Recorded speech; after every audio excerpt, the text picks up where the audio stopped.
चिवडी लंका त्यात हडबडे दडल्या वीरांची आकोडे झाली बापुडी राक्षसे. त्या रावण सभेमध्ये अनेक प्रकारचे शूरवीर महाबलवान असं राक्षस होते. ते राक्षस सुद्धा त्या आवाजाने दचकलेले आहेत, घाबरून गेलेले आहेत आणि अतिशय विचित्र विस्मय वृत्तीनं इकडं तिकडं पाहू लागलेले आहेत. एवढे बलवान राक्षस, परंतु अंगदाच्या उड्डाणाचा जो आवाज झालेला आहे, दणका झालेला आहे, त्या दणक्याने सुद्धा सर्वजण घाबरून भयभीत होऊन सैरा वैरा इकडं तिकडं धावून पाहू लागलेले आहे. रावय अंगदाचा घात पुढे आला रे हनुमंत आय सावळसा लंकेत आत्या कांत राक्षस.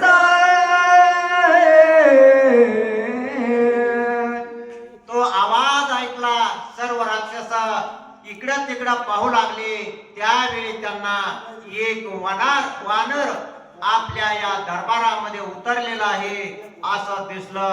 त्या वानराला पाहिल्यानंतर त्या वानराकडे हाकलायला जाण्याऐवजी हे असणारे महाशूरवीर पराक्रमी, अनेक प्रकारचे पदक मिळवलेले, आम्ही शूर आहोत, वीर आहोत असं म्हणून राजा रावणाच्या दरबारात मिरवणारे राक्षस सुद्धा घाबरले आणि घाबरून मनामध्ये त्यांच्या विचार करू लागले की यापूर्वी एक वानर आला होता ज्याचं नाव हनुमंत होतं. त्या वानराने आपल्या लंकेची भयभीत अवस्था केली होती. ते कसं बस या ठिकाणावरून गेलं, परंतु त्याच्यासारखंच हे दुसरं वानर आलेलं आहे. मला तर वाटतंय की हे वानर आता या सर्व राक्षसांचा घात करणार आहेत की काय, आणि राक्षसांचा घात करण्यासाठी एकामागून एक असे वानर या लंकेमध्ये येऊ लागलेले आहेत असा विचार त्या असणाऱ्या शूरवीरांच्या राक्षसांच्या मनामध्ये घोळू लागलेला आहे. भयभीत रावण सभापे समस्त जैसे चित्रीचे लिखित तैसा तटस्थ आघी.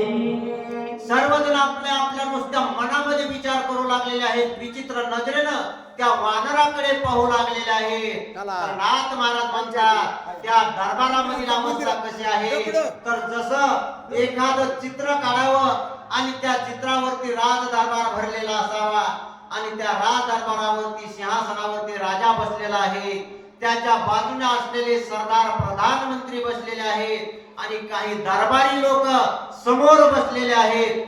असं चित्र आपण पाहतो. ते चित्र पाहिल्यानंतर त्या ठिकाणी जसा कसाच कुणाचा आवाज येत नाही, फक्त चित्रच असतं. तशा प्रकारे या राजा रावणाच्या दरबारामध्ये अंगदानं उड्डाण केल्यानंतर सर्वजण भयभीत झालेले आहेत.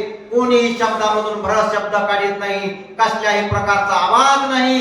जसा चित्रावरती दरबार भरवावा अशा प्रकारे सगळा दरबार तो त्या ठिकाणी स्तब्धपणे उभा राहिलेला आहे. अंगदेशी सोय सन्मुखा बोलू न शके दसमुख आणि कोण बोलू मशक टकमक पाहती राक्षस. बाकींच्या राक्षसांचं सोडून द्या. ज्या राजा रावणाने 33 कोटी आपल्या धाकामध्ये देव ठेवलेले आहेत, आपल्या कामाला देव लावलेले आहेत, तो रावण सुद्धा त्या अंगदाकडे अवाकपणे बघू लागलेला आहे. तो सुद्धा एक शब्द बोलायला तयार नाही. प्रत्यक्ष राजा रावण जर शब्द बोलत नाही तर त्या ठिकाणी इतर कोण बोलू शकेल? कोणीही त्या ठिकाणी शब्द उच्चारायला तयार नाही. कोण आला म्हणून सांगायला तयार नाही, किंवा तू कोण आहेस असं म्हणून सुद्धा त्या अंगदाला विचारायला कोणी सुद्धा तयार नाही. सर्वजण भयभीतपणे एकटक लावून त्या अंगदाकडे पाहू लागलेले आहे. अंगदाचे आगमन राक्षस पडले महामौन झगाटला दशानन ते देखुनी कपी बोले